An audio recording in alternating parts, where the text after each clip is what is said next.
Comentar o cenário econômico e as medidas anunciadas pelo ministro Fernando Haddad, a gente recebe agora Rodrigo Simões, que é economista e professor da Faculdade do Comércio de São Paulo. Bom dia, professor, seja bem-vindo. Bom dia, Cláudia, e bom dia a todos os ouvintes da Jovem Pan. Professor, o impacto aí dessas medidas anunciadas por Fernando Haddad ontem, que vale a cerca de 2,26% do PIB, o Produto Interno Bruto, né? Caso confirmado, teria potencial, segundo Haddad, para reverter aí uma dívida de 231,55 bilhões projetados na peça orçamentária. Como você viu essas medidas? Qual a sua avaliação sobre esse pacote? Bom, Cláudia, você vê que podemos ver que é unânime, né? Todo o discurso e o pacote mostrado pelo ministro, pela ministra do Planejamento, também os demais componentes, foram muito mais por parte de arrecadação do que propriamente por parte de despesa, tá? De redução de despesa. Isso acaba nos mostrando que o atual governo, apesar que é um início também de governo, eu avalio como um pacote morno, tá? Por quê? Porque se fala em arrecadar, mas não se fala em reduzir. Então, é um governo que está começando sempre pensando em arrecadar mais. E teve uma fala muito importante que o próprio Haddad mencionou. Ele falou assim, que um jornalista comentou ontem na entrevista. Ele falou assim, o jornalista perguntou, olha, mas vocês estão falando que a maior parte vai vir de arrecadação, de mais de desonerações, tal, mais impostos, mas de despesa é muito pouco, né? Como é que fica essa parte de redução dos gastos? E o próprio ministro falou assim, olha, nós estamos trabalhando para poder ter mais arrecadação, para a máquina pública poder funcionar melhor, mas o próprio presidente não gosta muito que se fale em gasto, né, em redução de gasto. Então, é uma mensagem ruim. Eu vejo como um pacote básico, um pacote morno, tá? Mas, assim, não vejo como um pacote de medidas que seja tão benéfico assim. Tem, claro, os seus pontos positivos, como a questão do programa do litígio zero, tem a questão das decisões que serão tomadas lá na forma como o CARF irá decidir sobre os processos tributários, mas eu vejo como algo morno, viu? Deixou um pouco a desejar, Cláudia. Bom, professor, a gente já volta com a entrevista. Agora temos um outro assunto bem em destaque nesse dia lá de Brasília. Equipe econômica do governo. Bom, a gente antes vai chamar o nosso o nosso entrevistado, Rodrigo Simões. Rodrigo, falando aí do pacote de medidas anunciadas ontem pelo Fernando Haddad ainda, se implantadas com sucesso essas medidas aí poderiam reverter o rombo e entregar um superávit no próximo ano ou não? Sim, Cláudia. Esse pacote, se realmente isso acontecer de acordo com o que está na planilha, né, porque a planilha aí no papel aceita-se muita coisa, com certeza isso será muito bom para as contas públicas, né? Mas a própria equipe e o próprio ministro, ele mesmo sabe que existe uma diferença entre o planejado e o possível realizado, tá? Então ele mesmo trabalha e fala, olha, pode acontecer que a gente consiga todo esse tipo de arrecadação e em vez de a gente ficar com um déficit, a gente fique com um superávit aí para esse ano. Mas como não pode acontecer? E o ministro, ele está ciente disso, viu, Cláudia? Ele sabe que aquela velha história, né? Você atira na lua para poder acertar um pouco mais baixo. Então, eu acredito que, não sei se tem força para atingir todo esse potencial de arrecadação, tá? E para destacar, eu acho que o que foi legal dentro desse pacote é a questão do programa do litígio zero, tá? Para pessoas físicas e micro e pequenas empresas, com os descontos de 40% a 50%, isso eu achei bacana. A outra parte, não, a outra parte eu achei que foi um pouco sobreestimada, sabe? Então, assim, ficou um pouco assim, eu achei muito, como é que nós podemos avaliar assim, né? Os números um pouco altos, tá? Acho que não traz muita segurança, não. E como o mercado reagiu a essas medidas? A gente viu ontem, o dólar teve uma queda significativa, a bolsa caiu um pouco, mas ela já vinha caindo, recuperou também no início dessa semana.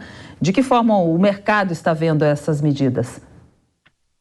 Olha, Cláudia, hoje o mercado está iniciando agora, hoje nós poderemos ver que, como esse pacote ele não foi tão agradável assim, com alguns analistas que eu conversei também com alguns empresários, hoje a gente vai ver de fato como é que vai ser esse desempenho, tá?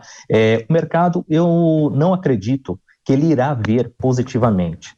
Por quê? Porque existe uma grande diferença, tá? Entre a qualidade do gasto, que é a principal coisa que nós temos que atacar, e não só em mais arrecadação.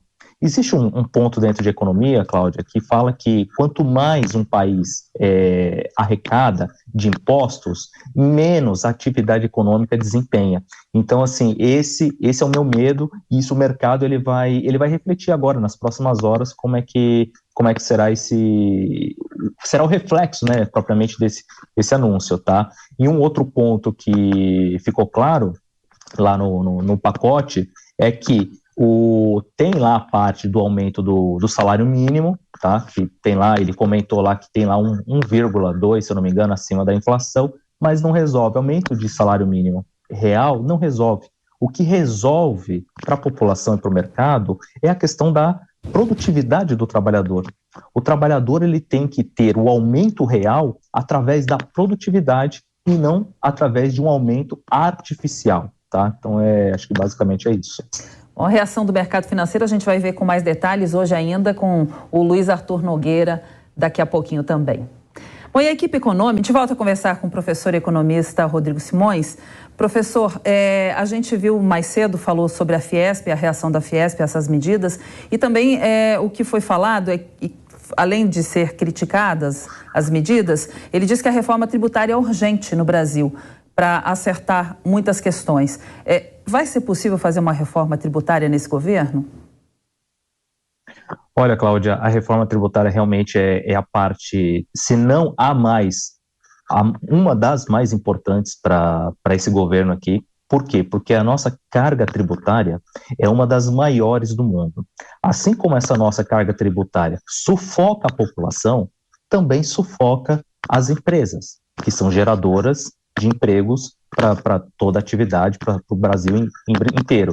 Então, o que acontece? Vai depender muito do esforço político, da vontade política de se pôr isso em pauta para discussão. Então, eu vejo como prioridade número 1, tá? Então, eu acredito que vai depender muito de vontade política e esperamos, né, que essa reforma saia o quanto antes para que nos ajude e dê também um pouco mais de facilidade na apuração dos impostos pelas empresas, porque uma hora que o Brasil já é um dos países que mais gasta com horas para poder fazer a apuração dos impostos, tá? Então eu estou na expectativa também junto com o mercado para que isso aconteça o quanto antes. Professor, na reunião de Lula com a presidente da Caixa, Lula falou que os gastos não são gastos, tem que tratar como investimento. Como que o mercado recebe essa fala de Lula? Você vê que o Lula ele ainda está com um discurso um pouco eleitoreiro, porque o que acontece? Ele falou assim, as pessoas não entendem que o reajuste do salário mínimo é investimento. Olha, quando você reajusta o salário mínimo artificialmente, dando aumento de ganhos reais, você tem ali um certo efeito na ponta, as pessoas compram mais. Mas existe também outras despesas em paralelo, como bem dito aqui. Você impacta o INSS, você impacta o 13º e você gera também inflação quando o aumento de salário real ele é feito artificialmente. Então esse é o primeiro ponto que na fala do nosso presidente está um pouco equivocado. E quando ele fala sobre as despesas financeiras que são remuneradas, né, que é remunerado pelo governo, pelo mercado financeiro, que isso o mercado financeiro não trata como gasto. Não é verdade, tá? Porque despesa financeira, quando você pega o balanço do governo entre tudo que se ganha, menos tudo que se arrecada, menos tudo que se gasta, você tem lá a parte de juros da dívida que realmente ela é muito pesada. Então, o mercado, a população, as empresas também vê isso como uma despesa. Quem quer pagar o volume de dívidas que nós pagamos de juros da nossa dívida no nível que nós estamos? Hoje a taxa de juros está em 13,75. Então, se você pega um déficit, você coloca 13,75 de dívida pública, é muito alto, viu, Cláudia? Bom, a gente conversou então com o Rodrigo Simões, que é economista e professor da Faculdade de Comércio de São Paulo. Muito obrigada pela entrevista. Um bom dia, professor. Um ótimo fim de semana para o senhor. Eu que agradeço, Cláudia. É sempre um prazer, uma honra estar presente aqui no jornal. E eu agradeço também a todos os ouvintes da Jovem Pan. Muito obrigada.